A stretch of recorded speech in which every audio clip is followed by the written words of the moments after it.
जी तो दोस्तों, अगर आप पिछले हिस्से यानी कि जो हमारा छठा हिस्सा था उसमें इस सर्किट की बाबत कि हमने रिले को बढ़ाना कैसे समझ गए हैं, तो इस सर्किट को आप बड़ी आसानी के साथ समझ पाएंगे। यानी कि इसमें आप देखें, आपको दो रिले का सर्किट, ये वाला सर्किट आपको दिखाई दे रहा है, इसके अंदर दो रिले लगी है, लेकिन यहाँ पर हमारी लूप्स जो हैं वो बढ़ गई हैं। यानी कि इसमें 210, 245, 285 के बाद लूप को मज़ीद बढ़ा दिया गया है। ट्रांसफार्मर जो है इसमें लूप्स ज़्यादा निकाली गई हैं, तो लिहाजा ज़ाहिर सी बात है कि जब लूप्स ज़्यादा निकलेंगे तो हमारी सर्किट की जो रिक्वायर होगी वो भी बढ़ जाएगी। इसके अंदर जो रिले होंगी हमें मज़ीद भी चाहिए होंगी। तो अब हमने करना क्या है? पहली बात तो ये है कि आप पूरे सर्किट को ही निकाल दें और नया सर्किट जो है 3 रिले का वो लेके यहाँ पर लगा लें। लेकिन उसमें टाइमर की शर्त नहीं है, टाइमर उसमें अजाफी होगा। अगर आपने टाइमर भी लगाना है तो फिर आपको टाइमर के लिए चौथी रिले का भी इजाफा करना पड़ेगा। मैं सिर्फ स्टेबलाइज़र की बात कर रहा हूँ कि इसके अंदर लूप्स के बढ़ जाने की वजह से 2 रिले के सर्किट की बजाय अब हमें 3 रिले का जो सर्किट है, ये माइक्रो किट जो है, इसकी हमें ज़रूरत है। तो लिहाजा अब हमने यहाँ पर क्या करना है? अब बजाय इसके कि हम इस सर्किट को निकाल कर नया सर्किट लाएं, क्यों लाएं? पूरे सर्किट को तब्दील नहीं करना। मैंने पहले भी आपको बताया था, अगर आप सर्किट को खुद डिज़ाइन कर सकते हैं तो फिर आप इसको यहाँ से काट के एक रिले का आप सर्किट जो है वो तरतीब दे लें। आप इसको खुद जो है बना सकते हैं, तैयार कर सकते हैं, डिज़ाइन खुद भी कर सकते हैं। इसके अंदर इतने ज़्यादा कंपोनेंट्स नहीं लगाए जाते, यानी कि बहुत कम कंपोनेंट्स इसके अंदर लगे हुए हैं।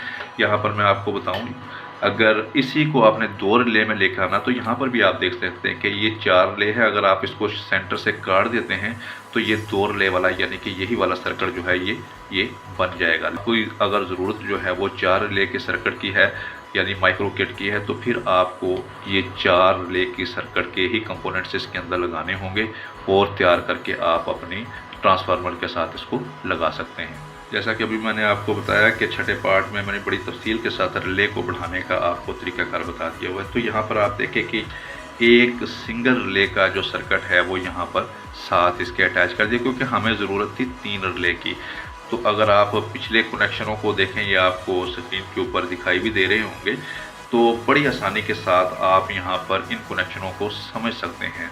तो यहाँ पर मैं आपको दिखाने की कोशिश करता हूँ, क्योंकि इसमें इस ट्रांसफार्मर की ज़रूरत के हिसाब से लूप बढ़ गई है, तो लिहाजा हमें इस 12 वोल्ट के सर्किट में भी रिले का इजाफा करना पड़ा। तो ये एक बजाय इसके कि हम सारे सर्किट को तब्दील करते, एक मज़ीद सर्किट जो है एक रिले का वो इसके साथ हमने लगा दिया। अगर आपको मज़ीद एक और सर्किट की ज़रूरत है, यानी कि रिले को आप बढ़ाना चाहते हैं, 3 के बजाय 4 करना चाहते हैं, तो एक सर्किट को और भी लगा सकते हैं, या इकट्ठा जो सर्किट है इस तरह का आप उसको डिज़ाइन करके तैयार करके इसके साथ मज़ीद लगा सकते हैं। तो यहाँ पर मैं आपको दिखाने की कोशिश करूँ, उस डायग्राम को भी आप ऊपर देखते रहे कि किस तरीके से मैंने आपको पिछली जो पार्ट्स है उसमें आपको समझाया था, बताया था, बिल्कुल उसी तरीके से। ये देखिए 210 वाली जो लूप है, फ़र्ज़ कर लेते हैं, फ़र्ज़ करते हैं कि 210 वाली जो लूप है ये लगाई हुई है, ठीक है। तो उसके बाद जो अगला यानी कि इसका जो नॉर्मली ओपन है, इसको इस रिले के यानी कि इस रिले के अगले पॉइंट के साथ कॉमन कर दिया हुआ है। यहाँ पर आप सेंटर वाले पॉइंट में यानी कि जो सी पॉइंट है उसके साथ इसके नॉर्मली ओपन को यहाँ पर मिला दिया है, और इसके नॉर्मली क्लोज यहाँ भी नार्मली है और यहाँ भी नॉर्मली क्लोज के ऊपर ही लूप को लगाया गया है। आप भी यहाँ पर नॉर्मली ओपन जो है ये बिल्कुल यहाँ पर खाली होना चाहिए था, क्योंकि इसको हमने मिलाना है अगली रिले के सी वाले पॉइंट पर, यानी कि सेंटर वाले पॉइंट के ऊपर इसको हमने मिलाना है। तो आप यहाँ से बड़ी आसानी के साथ देख सकते हैं कि यहाँ से एक तार को लिया गया है। यहाँ पर तार को लगाने के बाद, नॉर्मली ओपन पर तार को लगाने के बाद आप देख सकते हैं कि इस तार को, ये जो एक अजाफी हमने सर्किट जो है, ये वाला सर्किट एक रिले का, इसके आप सेंटर वाले पॉइंट के ऊपर देख सकते हैं, रिले के सेंटर वाले पॉइंट के ऊपर हमने इसको लगा हुआ देख सकते हैं। सर्किट में भी आपको दिखाई दे रहा होगा, आप साथ साथ ऊपर सर्किट जो बना हुआ है वहाँ पर भी देखते रहिए और यहाँ पर भी आप इसको समझने की कोशिश कीजिए। आगे मज़ीद हम तीसरे सर्किट की तरफ चलते हैं। तो ये रिले के दोनों पॉइंट नॉर्मली ओपन भी और नॉर्मली क्लोज दोनों पॉइंट खाली होंगे। दो जो लूप्स बची होंगी, 285 वाली और 310 वाली, वो इन नॉर्मली क्लोज और नॉर्मली ओपन के ऊपर लगा दी गई। अब इससे आगे साथियों बढ़ते हैं। इस सर्किट को तो 12 से 14 वोल्ट जो हैं वो मिल रहे होंगे ना, तो यहाँ से अब इस सर्किट को भी हमने 12 वोल्ट या 14 वोल्ट सप्लाई जो है देंगे, तो ये सर्किट जो होगा ये वर्क करेगा, काम करेगा। तो अब हम यहाँ पर देख सकते हैं, बड़ी आसानी के साथ आपको दिखाई दे रही होगी, ये तार लगी हुई है। ये सर्किट के सेंटर में से यहाँ पर 12 वोल्ट या 14 वोल्ट हमें यहाँ से आप मीटर के ज़रिए चेक कर सकते हैं। जहाँ पर आपको डीसी 12 वोल्ट या 14 वोल्ट मिल रहे हैं, वहाँ से एक वायर जो है यहाँ से ली और यहाँ पर कनेक्ट कर दी, यानी इस तार को यहाँ पर लगा दिया। और दूसरी तार भी आप यहाँ से देख सकते हैं, यहाँ से तार देख जाके इसको भी इसके साथ लगा दिया है।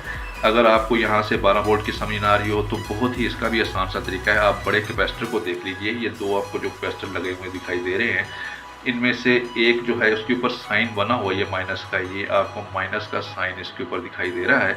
और जो दूसरी इसकी साइड होगी वो पॉजिटिव होगी, ये नेगेटिव है और ये पॉजिटिव है। तो आपने इस पॉइंट से, यानी कि ये जो पॉइंट इसके बने हुए हैं, एक पॉइंट ये बना हुआ दिखाई दे रहा है, एक पॉइंट इसका ये बना दिखाई दे रहा है, तो यहाँ से आप 12 वोल्ट या 14 वोल्ट जितने भी इसको मिल रहे हैं, यहाँ से दो वायर लेके आप इसको यहाँ पर लगा सकते हैं। लेकिन आपने प्लस और माइनस का जो है वो ख्याल रखना है कि जहाँ से जो प्लस है वहाँ पर जिस जगह पे प्लस वाला पॉइंट है उसी जगह पर लगनी चाहिए, और जिस जगह पर माइनस वाला पॉइंट है उसी जगह पर। अगर यहाँ भी आपको समझ ना लगे तो यहाँ पर भी आप कैपेसिटर के ये वाला पॉइंट देख सकते हैं, ये वाला साइन इसका जो है ये माइनस का है और इसके जो मुखालिफ सिमत में है ये इसका पॉजिटिव है। आप यहाँ पर भी बड़ी आसानी के साथ माइनस के साथ यहाँ से लेकर तार माइनस के साथ, यहाँ पर माइनस के साथ, और जो पॉजिटिव कैपेसिटर की पॉइंट से आपने तार लेनी है वो आपने पॉजिटिव पॉइंट के साथ लगा देनी है। अब यहाँ पर साथियों मैं यहाँ इस स्टेबलाइजर को 220 के साथ मुंसलिक करता हूँ और इसके जो लूप्स हैं उनके ऊपर जो वोल्टेज आ रहे हैं वो भी हम चेक करते हैं। उससे पहले मैं आपको ये बता दूँ कि इसके साथ जो लगा हुआ टाइम डिले का सर्किट था उसको मैंने उतार दिया है, उसके जो पॉइंट है दोनों उनको यहाँ पर कॉमन कर दिया है। यहाँ पर आप देख रहे हैं इन तारों को दोनों को मैंने आपस में मिला दिया है, और वक्ती तौर पर जो टाइम डिले सर्किट था यानी कि टाइमर का सर्किट था उसको हमने यहाँ से ख़त्म कर दिया है, हटा दिया है। जब ये मुकम्मल हो जाएगा अगली जो पार्ट्स है उसमें वैसे भी मैंने आपको बताना है कि हमने टाइम डिले सर्किट जो है वो सर्किट के साथ कैसे लगाना है। तो साथियों अब यहाँ पर इसके वोल्टेज जो है वो चेक कर लेते हैं। मैं मीटर की जो सिलेक्टर स्विच है इसको AC के ऊपर 750 के ऊपर इसको सेट कर लेता हूँ, और यहाँ पर इसका जो प्रूफ है इसको मैं यहाँ पर न्यूट्रल पॉइंट जो है फ्यूज़ के करीब यहाँ पर लगाता हूँ, और इनकी जो ट्रांसफार्मर की लूप है उनको हम चेक करते हैं कि हर लूप्स के ऊपर कितने वोल्टेज आ रहे हैं। लेकिन एक बात आपके जहन में रहे कि जिस तरीके से गिनती के हरूफ हम इधर से लिख सकते हैं 1 2 3 4 5, इधर से भी लिख सकते हैं 1 2 3 4 5, लेकिन इनकी तरतीब वही रहेगी। 1 के बाद 2 आएगा, 2 के बाद 3 आएगा, 3 के बाद 4 आएगा।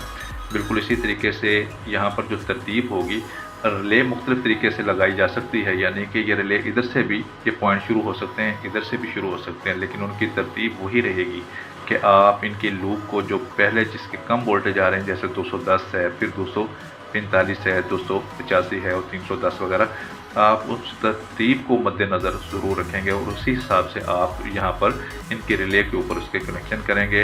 हम अपनी मर्ज़ी से इनमें तरमीम नहीं कर सकते। हम ये नहीं कर सकते पहले 210 की लगा दें और सेंटर में हम 285 की लगा दें। इस तरीके से हम कनेक्शन इनके कतई तौर पर नहीं कर सकते।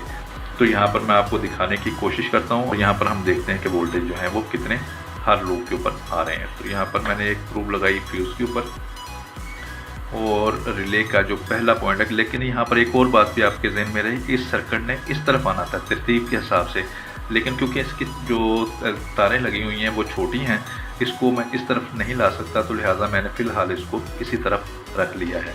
तो अब यहाँ पर इसके वोल्टेज हम चेक कर लेते हैं। पहली रिले इसकी ये बनती है, इसके ऊपर आप वोल्टेज चेक कर लें। आपको यहाँ पर 170, क्योंकि पीछे से वोल्टेज ऑलरेडी वैसे ही कम आ रहे हैं, तो यहाँ पर भी आपको वोल्टेज जो है वो कम दिखाई दे रहे हैं। इसके बाद हम इसकी दूसरी लूप के ऊपर लगा के देख लेते हैं।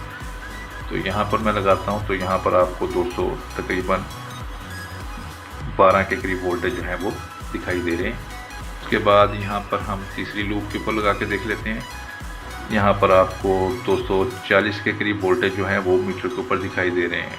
आखिरी लूप के ऊपर लगा कर देखते हैं यहाँ पर, और यहाँ पर आपको 272-74 के करीब वोल्टेज, क्योंकि वोल्टेज जो पीछे से आ रहे हैं वो कम है, तो यहाँ पर हर लूप के ऊपर भी वोल्टेज जो है वो कम आपको दिखाई दे रहे हैं। काम सीखिए, सिखाइए और अमली तौर पर ख़ुद भी कीजिए, लेकिन हिफाजती पहलू को मद्देनज़र रखते हुए। बहुत जल्द मिलते हैं एक नई वीडियो के साथ, तब तक के लिए इजाज़त। अल्लाह हाफ़िज़।